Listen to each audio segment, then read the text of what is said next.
Hello எல்லாருக்கும் வணக்கம்ப்பா. இன்றைக்கி வந்து தக்காளி ரசம், அதுக்கு என்ன தேவையான பொருள்னான்னு சொல்கிறேன்.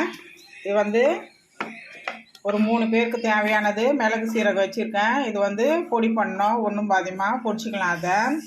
அப்புறம் வந்துட்டு இதில் வந்து தக்காளி மேஷ் பண்ணி வச்சுருக்கேன், கொத்தமல்லி போட்டிருக்கேன், ஒரு 3 பச்சை மிளகாய் போட்டிருக்கேன். இப்போ இது வந்து நல்லா கரைக்கணும். இதை நல்லா கரைச்சிட்டு அதுக்கப்புறம் மிளகு சீரகம் அதை நல்லா பொடி பண்ணி அதில் போட்டுட்டு, அதுக்கப்புறம் மஞ்சள்தூள், உப்பு, அதெல்லாம் பெருங்காயெல்லாம் போட்டுட்டு, அதுக்கப்புறம் பூண்டு தட்டி போட்டுட்டு, அதுக்கப்புறம் நம்ம வந்து தாளிப்பு கொடுத்துக்கலாம். இது சட்டுன்னு செஞ்சிடலாம். இது தக்காளி ரசம். தக்காளியும் பச்சை மிளகாயும் கொத்தமல்லியும் போட்டு இதை நல்லா வந்து கரைச்சிக்கிறேன். இப்போ வந்து மிளகு சீரகம் பொடி பண்ணிக்கிறேன். இப்போ எந்த குண்டாங்க? இப்போ ஒரு பாத்திரத்தை வச்சுட்டேன், கொஞ்சம் சீரகம் போட்டேன். ரசம் தாளிக்கிறதுக்கு சீரகம் கொஞ்சம் போட்டாச்சு. இப்போ வந்து புளி கரைச்சி வச்சாச்சு. இது வந்து தக்காளி, வெங்காயம், பச்சை மிளகாய், மஞ்சள்தூள், உப்பு, இப்போ அது போட்டாச்சு. அது போட்டு கரைச்சி வச்சுருக்கேன். இப்போ வந்து கருவேப்பிலை போட்டு நல்லா வதக்கிட்டோம். இப்போ வந்து பூண்டு கட்டி வச்சுருக்கேன். இப்போ அந்த ஒரு பூண்டையும் பெரிய பூண்டையும் இப்போ நம்ம போட்டுடலாம்.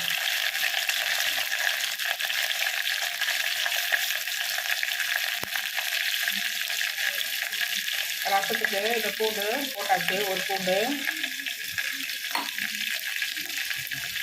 இந்தாங்க ஒரு வாசம் அவ்வளோ யூஸ் பண்ணேன்.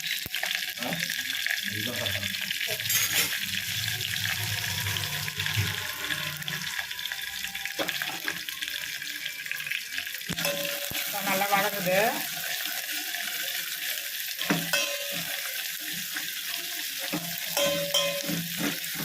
தக்காளி ரசம்ன்றதுனால தக்காளியை வந்து கொஞ்சம் நிறைய கரைச்சி வச்சுக்கோங்க. தக்காளி ரசத்துக்கு சூப்பராக இருக்கும். ஒரே ஒரு கொட்டை புளி தான் வச்சுக்கிறேன், ஒரு நெல்லிக்காய் அளவு தான் புளி, வேறு ஒன்றும் போடல. ரொம்ப புளி போட்டால் நல்லா இருக்காது தக்காளி ரசத்துக்கு.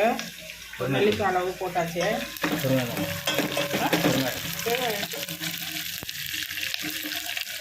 இப்போ பெருங்காயம் போட்டுக்கலாம்.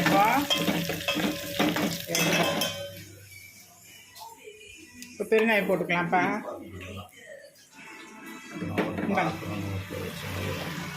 பெருங்காயம்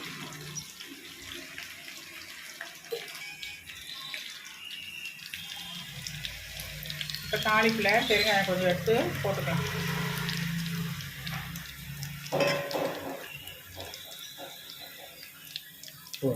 இன்னும் கொஞ்சம் ப்ரெஸ் பண்ணி அது கொஞ்சம் எதாவது நசிப்பிக்காது நம்ம.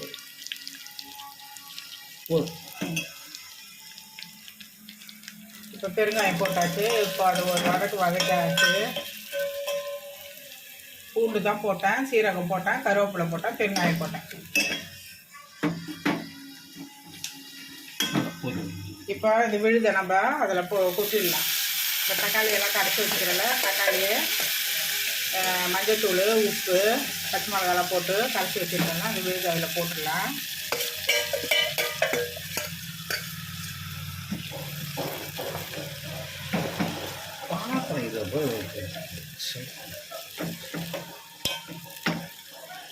வீட்டில் செஞ்சு பாருங்கள், அந்த மழைக்கு சூப்பராக இருக்கும் தக்காளி ரசம்.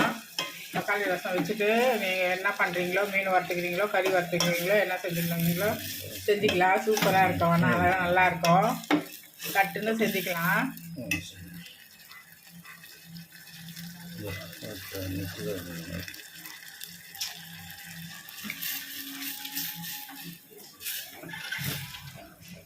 இப்போ நான் மிளகு சீரகம்லாம் அதிலே போட்டேன். அந்த தக்காளியிலே மிளகு சீரகம்லாம் அதிலே போட்டு கரைச்சிட்டேன்.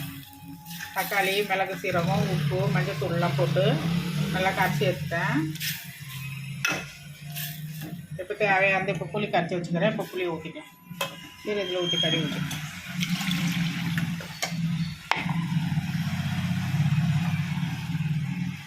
இப்போ ரொம்ப கொதிக்க வேணாம், ஒரே ஒரு பொங்கி அப்படி வந்தோன்னா நம்ம ஆஃப் பண்ணிக்கலாம். இப்போ புளியை ஊற்றிக்கிறேன். அவ்வளோதான். ஒரு பொங்கி வந்தோன்னா ஆஃப் பண்ணிவிட்டு அதுக்கப்புறம் வந்து ரெண்டாவதும் தாளிப்பு, ஒரு தாளிப்பு கொடுப்பேன். இப்போது நெய் ஊற்றி ஒரு தாளிப்பு கொடுப்பேன். அது சூப்பராக இருக்கும். தக்காளி ரசத்துக்கு நல்ல மணமாக இருக்கும். இப்போ அது நல்லா இப்போ ஒரு 5 நிமிஷம் நல்லா பொங்கி வந்தோன்னா நம்ம ஆஃப் பண்ணிக்கலாம். அதை நல்லா ஒரு பொங்கட்டும். தாளிப்பு கொடுக்கலாம்ப்பா. இப்போ வந்து நெய் போட்டுக்கிறேன். ஒரு ஸ்பூனுக்கு நெய்யை போட்டு இப்போ ரெண்டாவது தாளிப்பு இந்த தக்காளி ரசத்துக்கு கொடுக்கலாம். நெய் எடுத்து ஒரு ஸ்பூன் போட்டேன். இப்போ காய்ச்சி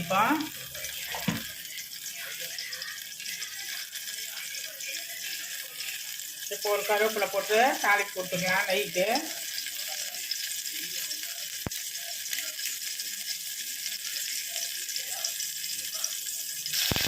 ஒரு கருவேப்பிலையும் இன்னும் கொஞ்சம் பெருங்காயம், நம்ம முதல்ல ஒரு பெருங்காயம் போட்டோன்னே திரும்பவும் இப்போ கொஞ்சம் பெருங்காயம் போட்டு தாளிப்பு கொடுத்தோம்னா டேஸ்ட்டு நல்ல மணமாக சூப்பராக இருக்கும்.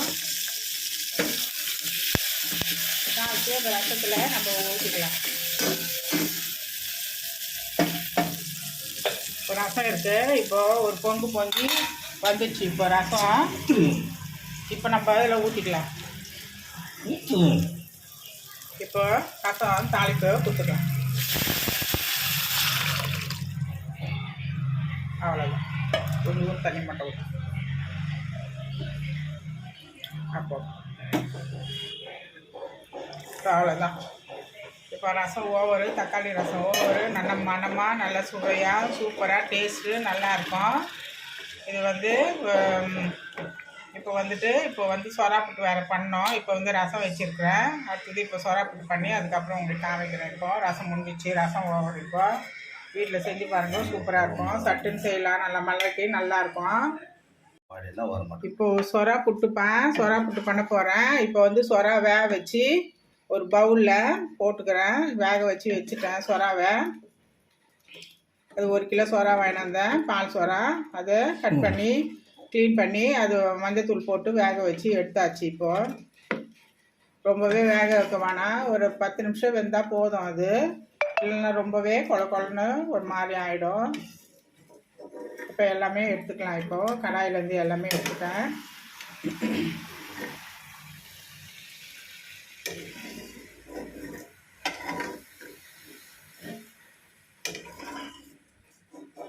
இப்போ அதுக்கு தேவையான பொருள்லாம் அது என்னன்னு நான் இப்போ சொல்கிறேன். வெங்காயம் ஒரு 4 வெங்காயம், பெரிய வெங்காயம் கட் பண்ணி வச்சுருக்கேன். இல்லை பச்சை மிளகா வச்சுருக்கேன். தண்ணி ஊற்றுவீங்க.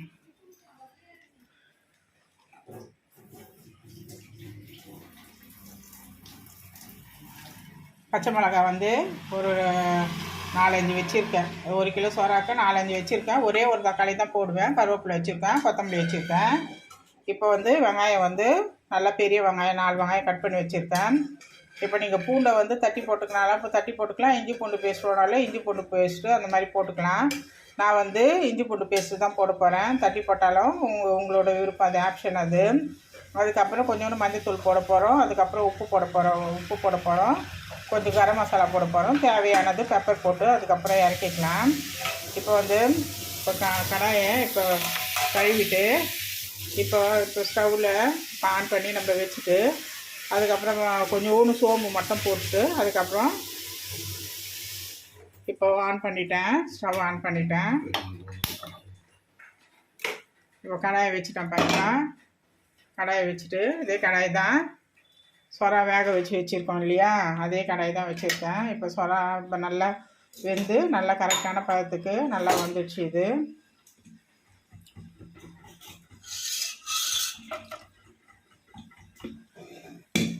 வச்சுட்டேன். இப்போ காஞ்சோன்னு இப்போ நம்ம எண்ணெய் ஊற்றி அதுக்கப்புறம் சோம்பு போட்டு அதுக்கப்புறம் வெங்காயம், கருவேப்பிலை, பச்சை மிளகாலாம் போட்டுப்போம். இப்போ சோம்பு போட்டுட்டேன்ப்பா. கடாயில் சோம்பு போட்டேன், எண்ணெய் ஊற்றி சோம்பு போட்டேன். இப்போ கருவேப்பிலை போடணும். கருவேப்பிலை போட்டோன்னா இப்போ எல்லா வெங்காயம் போட்டுக்கோங்க. நல்லா பொரியுது. சோம்பு போட்டு கருவேப்பிலை போட்டு பொரியுது. இப்போ நல்லா பொரிஞ்சு வச்சுருக்கோம். இப்போ வெங்காயத்தை வந்து எல்லாத்தையும் கொட்டி ரொம்ப ஒரு கண்ணாடி பழத்துக்கு வந்தால் போதும். ரொம்ப வந்து தீஞ்சு போகிற மாதிரி நம்ம வந்து வதக்கினோன்னா கண்ணாடி பழத்துக்கு வதங்கினா போதும். அது வதங்கினோன்னா இஞ்சி பூண்டு பேஸ்ட்டு போட்டுக்கணும். இஞ்சி பூண்டு பேஸ்ட் இப்போ இந்த வெங்காயம் வதங்கிறதுக்கு இப்போ தேவையானது இதில் வந்து உப்பு போட்டுக்கலாம். உப்பு கொஞ்சம் எடுத்து போட்டுக்கிறோம்ப்பா. நான் போதும் உப்பு போட்டு இப்போ வெங்காயம் வந்து சீக்கிரமா கடன்னு நல்லா அந்த நல்ல ஒரு கண்ணாடி பழத்துக்கு நல்லா வதங்கி வந்துடும்.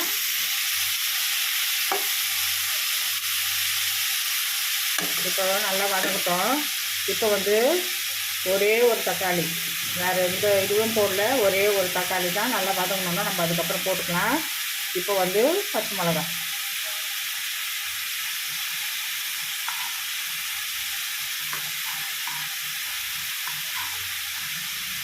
இப்போ நம்ம மிளகாத்தூள்லாம் எதுவுமே போடல, வெறும் காரத்துக்கு நம்ம வெறும் பச்சை மிளகா தான் போடுறோம் நம்ம. அதனால் வந்து பச்சை மிளகா போட்டுக்கலாம். ஒரு 6-7 பச்சை மிளகா இருக்குது. 7 பச்சை மிளகாயே நான் போட்டுக்கிறேன். வேறு எதுவுமே நம்ம காரத்துக்கு யூஸ் பண்ணுறது கிடையாது.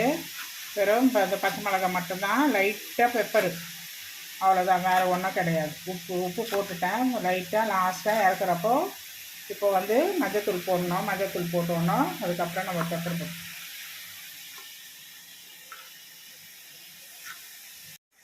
இப்போது வெங்காயம் போட்டேன், பச்சை மிளகா போட்டேன், கருவேப்பிலை போட்டேன், சோம்பு போட்டேன். இப்போ தேவையானது இஞ்சி பூண்டு பேஸ்ட்டு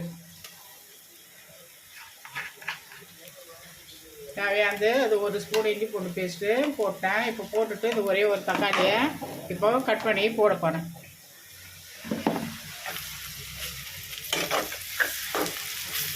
இப்போ இது நல்லா வதங்கிடுச்சு, நல்லா கண்ணாடி பதத்துக்கு வந்துச்சு பாருங்க. நல்லா பச்சை மிளகாவும் நல்லா வதங்கிடுச்சு, வெங்காயமும் நல்லா வதங்கிடுச்சு. இப்போது நல்லா இந்த இது கண்ணாடி பதத்துக்கு வந்தது. ஏன்னா நம்ம முதலே உப்பு போட்டுட்டோம். உப்பு போட்டதுனால சீக்கிரம் வதங்கிடும். அதனால் உப்பு போட்டுட்டேன். உப்பு போட்டுட்டு இப்போ தக்காளி போடலாம்.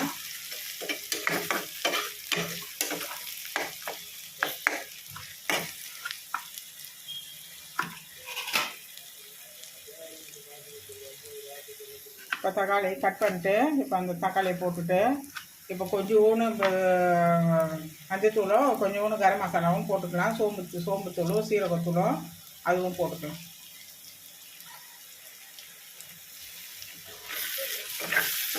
இப்போ தக்காளி போட்டேன். தக்காளி நல்லா வதங்குது. இப்போ சோம்பு சீரகத்தூள் இருங்க இது போடணுமா, ரொம்ப வதங்கக்கூடாது.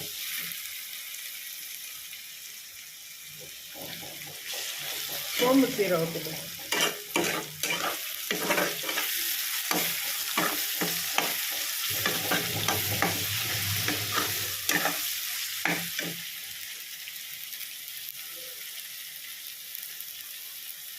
மஞ்சத்தூளும் கொஞ்சம் போடணும். இப்போ மஞ்சத்தூள் போட்டுக்கலாம். சோம்பு சீரகத்தூள் கொஞ்சம் கரம் மசாலா போட்டுக்கலாம். இது வந்து சோம்பும் சீரகத்தூளும் பொடி பண்ணி ரோஸ்ட் பண்ணி வச்சுக்கிறது. இது ஒரு 1/2 ஸ்பூன் போட்டுக்கிறேன். இப்போ கரம் மசாலா ஒரு 1/2 ஸ்பூன் போட்டுக்கிறேன். இப்போ மஞ்சத்தூள் கொஞ்சம் போட்டுக்கலாம்.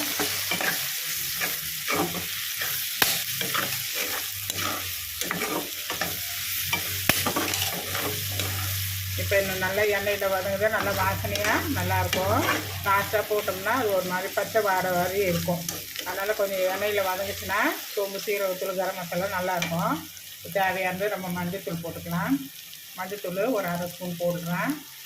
பத்தது என்ன பண்ணிட்டு மஞ்சத்தூள் போட்டேன். இப்போ நல்லா வதங்கிச்சு. இப்போ வந்து புட்டுக்கு வந்து மீனை எல்லாம் அது மேலே இருக்கிற அந்த தோல் எல்லாம் க்ளீன் பண்ணி எல்லாம் ரெடி பண்ணி வச்சுருக்கேன். இப்போ நம்ம இதில் போட்டு அப்படியே நல்லா மேஷ் பண்ணணும். நல்லா கரண்டிலே நம்ம மேஷ் பண்ணோம்னா நல்லா பொடியாகிடும். அப்படியே நல்லா முட்டை பொடி மாசு எப்படி இருக்கு அந்த மாதிரி முட்டை பொடி மாசு மாதிரி ஆகிடும். நல்லா கொட்டிக்கிட்டு விடும். இப்போ பாருங்க ஃபுல்லாக நல்லா அப்படியே முட்டை பொடி மாசு மாதிரி ஆகிட்டே வருது பாருங்க. இப்போ லாஸ்ட்டாக கொஞ்சோண்டு பெப்பர் போட்டு நம்ம இறச்சிக்கலாம். அவ்வளோதான் சொல்லாப்பு. இப்போது புட்டு நல்லா பார்த்தா நல்லா இதுவாகிடுச்சு. இப்போ வந்து பெப்பர் வந்து போட்டுக்கலாம். ஏன்னா கொஞ்சமாக போட்டுக்கலாம், ரொம்ப போட வேணாம். இது வந்து ஃபஸ்ட்டு குவாலிட்டி நான் ரொம்ப ஸ்ட்ராங்காக இருக்குது. அதனால் வந்து சின்ன ஸ்பூன்லேயே நான் 1 ஸ்பூன் தான் போட்டிருக்கேன். இப்போ பாருங்கள் நல்லா முட்டை பொடி மாசு மாதிரி நம்ம முட்டை பண்ணுவோம்ல, முட்டை பொடி மாசு அந்த மாதிரி வந்துச்சு பாருங்க. அவ்வளோதான், இதுதான் சொரா புட்டு. இப்போ தேவையானது இப்போ கொத்தமல்லி போட்டு இப்போ நம்ம இறக்கிக்கலாம். இப்போ நீங்கள் வீட்டில் செஞ்சு பாருங்கள், சூப்பராக இருக்கும், செம்ம டேஸ்ட்டாக நல்லாயிருக்கும். அது வீட்டில் செஞ்சு பார்த்துட்டு அது எப்படின்னு சொல்லுங்கள். திருவள்ளூர் மாவட்டத்தில் இன்னைக்கு லீவுப்பா, ஸ்கூல் லீவு, காலேஜ் லீவு, ரெண்டுமே லீவு. என் பையன் வீட்டில் தான் இருக்கான், காலேஜ் அவன், அதனால் லீவு. இன்னைக்கு வந்து மதிய சாப்பாடு, நாங்கள் திருவள்ளூர் மாவட்டத்தில் தான் இருக்கோம். ஆனால் வந்து மதிய சாப்பாடு என்னன்னு நான் வந்து இறா வாங்கிட்டு வந்தேன், சொரா வாங்கிட்டு வந்தேன், மீனை வாங்கிட்டு வந்தேன். இப்போ செஞ்சது வந்து சொராவோ இறாவோ செஞ்சுருக்கேன், ரசம் வச்சுருக்கேன். அது என்னன்னு காமிக்கிறேன் வாங்க. உங்கள் ஊர்லலாம் எப்படி இருக்குது மழை? இங்கே ரொம்பவே பேஞ்சிட்டே இருக்குது. நல்லா சேஃபாக இருங்க. நிறைய அந்த சுவிட்சில் எல்லாம் தண்ணியெல்லாம் இறங்குனா அதில் போய்ட்டு கையெல்லாம் வைக்காதீங்க. குழந்தைங்களெல்லாம் கொஞ்சம் சேஃபாக பார்த்துக்குங்க. ஏன்னா அது அந்த செவுத்துலேருந்து அந்த தண்ணி வழிஞ்சி இருந்தால் கூட இது வந்து எர்த்து வந்து ஷாக்கெல்லாம் வரும். அது பத்திரமா இருங்க. ஃப்ரிட்ஜை யூஸ் பண்ணுறப்போ பத்திரப்படுத்துங்க. அதுக்கப்புறம் சுவிட்சு போடுறப்போ எந்த ஒரு சுவிட்சு போடுறதுனால கொஞ்சம் ஈரம் இல்லாத நல்லா கொஞ்சம் கையெல்லாம் துடைச்சிட்டு நல்லா சேஃபாக இப்போ பிள்ளைங்களெல்லாம் பத்திரமா சேஃபாக இந்த மழைக்காக நல்லா சேஃபாக நல்லபடியாக இருங்க. வாங்க,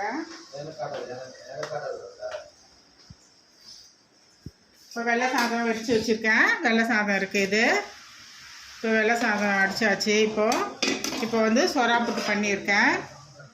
கிட்ட போசு இப்போ சொரா புட்டு இருக்குது, அது செஞ்சாச்சு. இப்போ வந்து ஒன்றும் இல்லை, வெறும் ரசம் தான் வச்சுருக்கேன். அது ரசம் இருக்குது. அதுக்கப்புறம் வந்து காலையில் வந்து முட்டை குழம்பு வச்சேன். அந்த முட்டை குழம்பு அது கொஞ்சம் இருக்காது. அது வந்து இப்போ வந்து பையனுக்கு வந்து தேவையானது அவனுக்கு வந்து கொஞ்சம் இறா போட்டு ஒரு கிரேவி பண்ணியிருக்கேன். அது கொஞ்சம் இறா தொக்கு இருக்குது. இறா வந்து கிரேவி பண்ணி வச்சுருக்கேன். அவ்வளோதான். இன்றைக்கி மதிய சாப்பாடு இதுதான், வேறு எதுவும் நான் செய்யலை. நான் ரசம் வச்சுருக்கேன், வெள்ளை சாதம் வச்சுருக்கேன், அதுக்கப்புறம் சொரா புட்டு பண்ணியிருக்கேன், இறா தொக்கு பண்ணியிருக்கேன். நேற்று காலையில் வச்ச முட்டை குழம்பு கொஞ்சம் இருக்குது. அவ்வளோதான், அதோடு இது பண்ணிட்டேன். இந்த மழையில் வந்து சேஃபாக நல்லா பத்திரமா நல்லபடியாக இருங்க. நல்லா சாப்பிடுங்க, சூடாக சாப்பிடுங்க. எது சாப்பிட்டாலும் நல்லா சூடாக நல்லா காரசாரமாக சாப்பிடுங்க. சாப்பிட்டு நல்லா சந்தோஷமாக இந்த மழையை இந்த லீவை நல்லா என்ஜாய் பண்ணுங்கள். பாய், தேங்க்யூ. தயவுசெய்து பார்த்துட்டு எனக்கு வந்து சப்ஸ்கிரைப் பண்ணுங்கள், விட்டுறாதீங்க. பார்த்துட்டு வீடியோவை பண்ணுங்கள். தேங்க்யூ, பாய்.